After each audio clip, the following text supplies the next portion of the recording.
ఈ రోజు ఈ వీడియో మీ ముందుకు రావడానికి మెయిన్ రీజన్ నా ఫ్రెండ్. వాడు నాతో ఏమన్నాడంటే, అరే నువ్వు ఎప్పుడైనా దెయ్యాల్ని నమ్ముతావా అండ్ చూసావా అని నన్ను అడిగాడు. అయితే అఫ్ కోర్స్ రా, నేను దెయ్యాల్ని నమ్ముతా అండ్ ఎప్పుడు చూడలేదు అని చెప్పా. అయితే నేను ఒక ఇన్సిడెంట్ చెప్తా, వింటావా అన్నాడు. అదే మీకు ఇప్పుడు చెప్పబోతున్నా.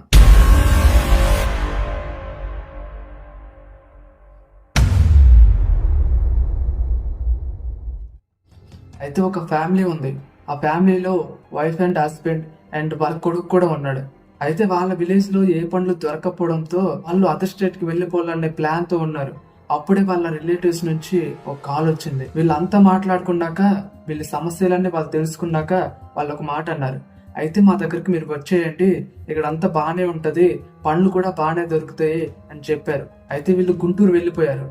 అక్కడ వెళ్ళగానే వాళ్ళ వైఫ్ ఒక దారాల కంపెనీలో చేరింది అండ్ హస్బెండ్ బయట లేబర్ పనులకి వెళ్ళేటోడు.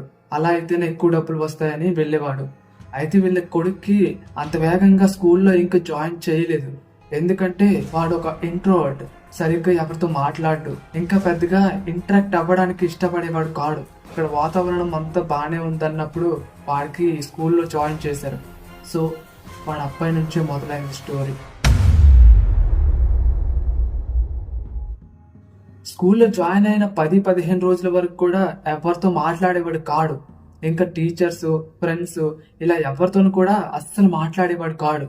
అయితే ఒకరోజు హకీం అనే ఫ్రెండ్ వీడికి పరిచయం అవుతాడు. ఆ అబ్బాయి ఒక ముస్లిం. హకీంకి 2 ఫ్రెండ్స్ ఉంటారు. వాళ్ళు రఘు అండ్ భువన్.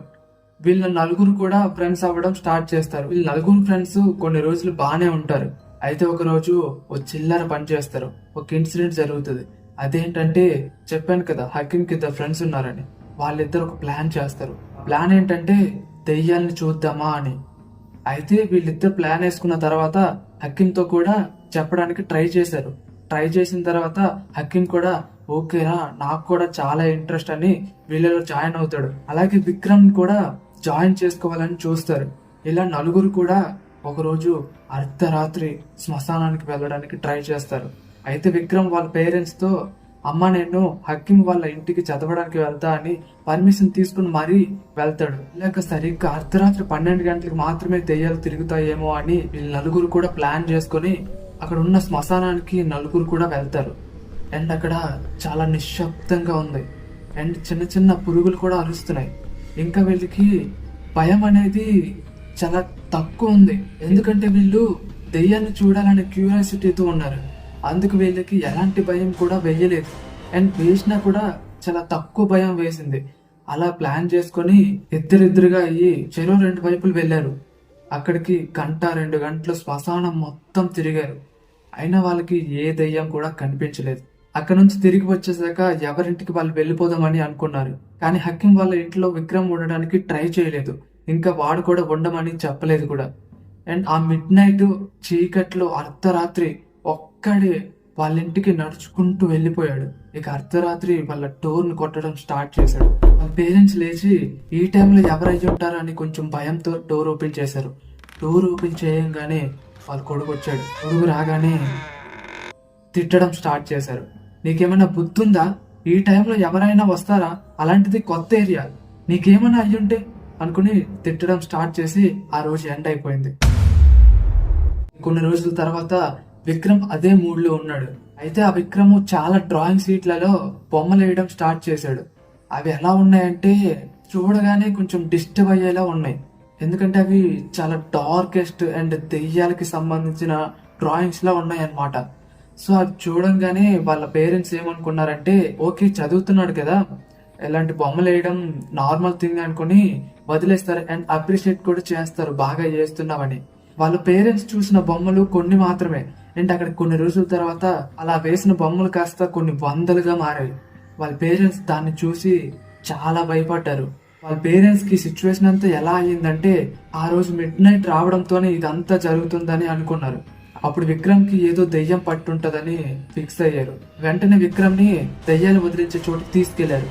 అక్కడ మాంత్రికుడు చూసి ఏ దెయ్యం గాని ఏ భూతం గాని మీ అబ్బాయికి పట్టలేదని క్లారిటీగా చెప్పాడు. అయినా వాళ్ళ పేరెంట్స్ ప్రెజర్ చేయడంతో ఆ అబ్బాయికి కొన్ని క్షుద్ర పూజలు చేయడం స్టార్ట్ చేశారు. చేసిన తర్వాత కూడా క్లారిటీగా మీ అబ్బాయికి ఎలాంటి దెయ్యాలు గాని భూతాలు గాని ఆత్మలు గాని సోకలేదు అని క్లారిటీ ఇచ్చారు. అక్కడ కొన్ని సంవత్సరాల తర్వాత అంటే విక్రమ్ ఇప్పుడు 10th క్లాస్ కి వచ్చాడు. లాస్ట్ ఎండింగ్ లో సెండ్ ఆఫ్ పార్టీ ఇచ్చుకుంటారు. ఆ పార్టీ అయిపోయాక వీళ్ళ నలుగురు ఫ్రెండ్స్ కూడా తిరిగి వస్తున్నారు. కొంచెం లేట్ కూడా అయింది. తిరిగి ఇంటికి వస్తుండగా వాళ్ళు ఒక ఇన్సిడెంట్ ని చూశారు. అదేంటంటే చాలా దూరం నుంచి అరుపులైతే వినిపిస్తున్నాయి. వాళ్ళ నలుగురు కూడా ఆ మిడ్ నైట్ లో శ్మశానంకి వెళ్ళినా కూడా భయపడలేదు. కానీ ఈ రోజు మాత్రం చాలా భయపడ్డారు. ఎందుకంటే ఆ అరుపు ఎలా ఉందంటే చనిపోయే ముందు అరిచే అరుపులా ఉంది. బట్ అది గమనించిన విక్కీ అక్కడికి వెళ్దామని వీళ్ళ ఫ్రెండ్స్ తో అంటాడు. వీళ్ళ ఫ్రెండ్స్ కూడా వెళ్ళడానికి ట్రై చేస్తారు అండ్ అక్కడికి వెళ్తారు కూడా. అక్కడికి సౌండ్ ఏ ప్లేస్ లో వస్తుందో ఎగ్జాక్ట్ గా అదే ప్లేస్ కి వెళ్ళి చూస్తే అక్కడ ఒక డెడ్ బాడీ ఉంది. అండ్ అది ఎలా ఉందంటే మీకు తమ్నైల్లో చూపించినట్టు హెడ్ మీద క్రాక్ ఇచ్చినట్టు బ్లడ్ అంతా కూడా ముఖం మొత్తం అయిపోయి ఉంది. సో అలా చూసేసరికి రఘు అండ్ భువన్ కి చాలా భయం వేసింది. వాళ్ళిద్దరు కూడా భయపడుతూ రే వెళ్ళిపోదాం రా మనకి ఎందుకు ఇదంతా అనుకుని వీళ్ళిద్దరు చెప్తూ ఉన్నారు. అప్పటికి హకీం కూడా వెళ్ళిపోదామని ప్రయత్నించాడు. కానీ విక్రమ్ మాత్రం మాట వినకుండా అక్కడే కొన్ని నిమిషాల పాటు చూస్తూనే ఉన్నాడు.